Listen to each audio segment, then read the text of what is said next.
Hi, so I'm going to share with you today my little tips and tricks that I have as a budding photographer who wants to show her stuff off.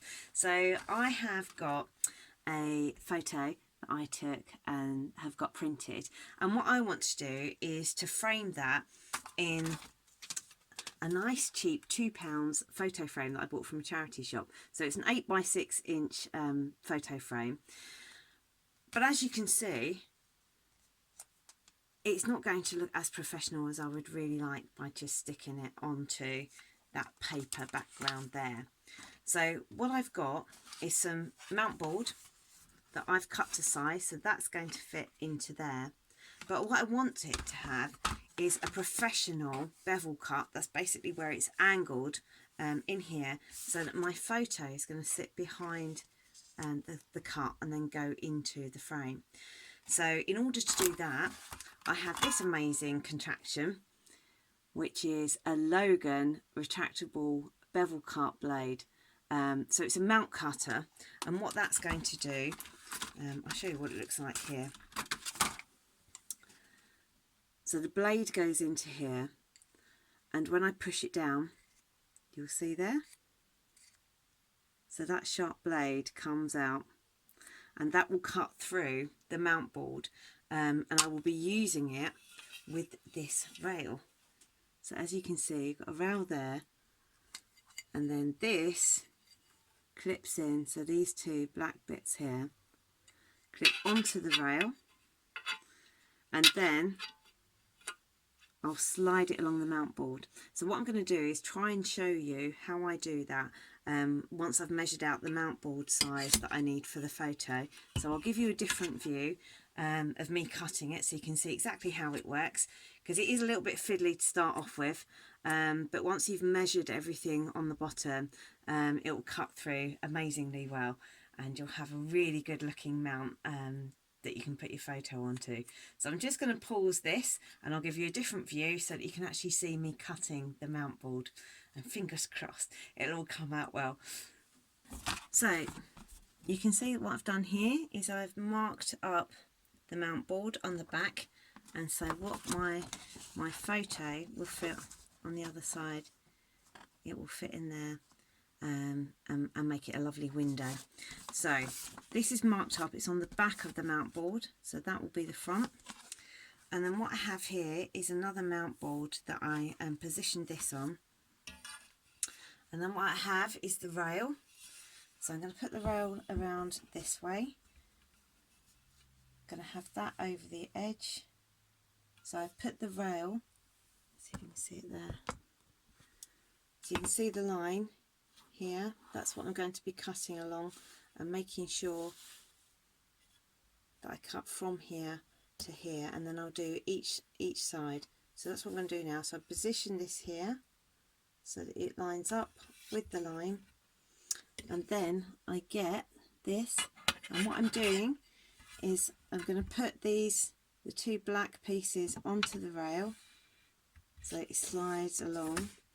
But to start off, I will be pushing, see that pushes down, so that sharp piece will cut into the mat board and travel along. So what I'm going to do is I am lining this up, so I'll just take this here so you can see. There we go. So we've got the line lined up. I'm going to press this down, and then I'm going to move it along until I actually hit the other line going across here. I retract the blade up, then I'm going to turn it around so that I get the next new line to go onto here. Reattach the mount cutter, line up the line here, push in the blade, slide it along, stop at the line, turn it around. So this is side number 3 now. We've done 2. So push it in, slide it along, clip it up, and then we've got the final side, and hopefully if I've done it properly I'll be able to pop out the middle.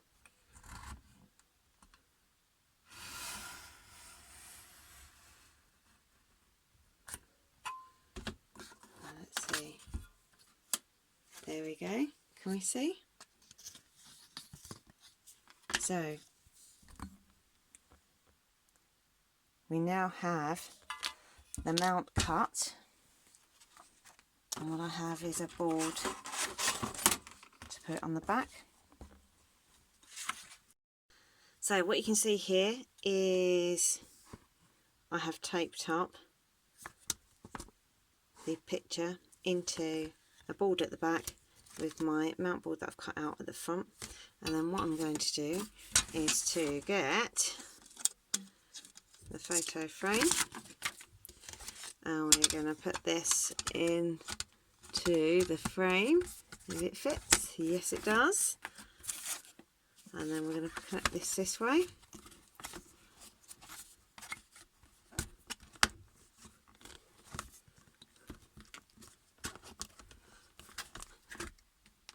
A little bit tighter because I've put an extra board in it.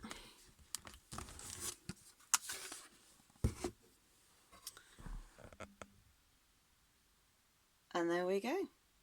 So I think you'll agree that all in all, I think for less than £45, so I bought these two connector sections, they were £9, and this was under £40. So it's really quite a snazzy item. I've used it lots already, and I am just so happy with the results, because now I'm able to sell my work because it looks so much better. Hope you've enjoyed the tutorial.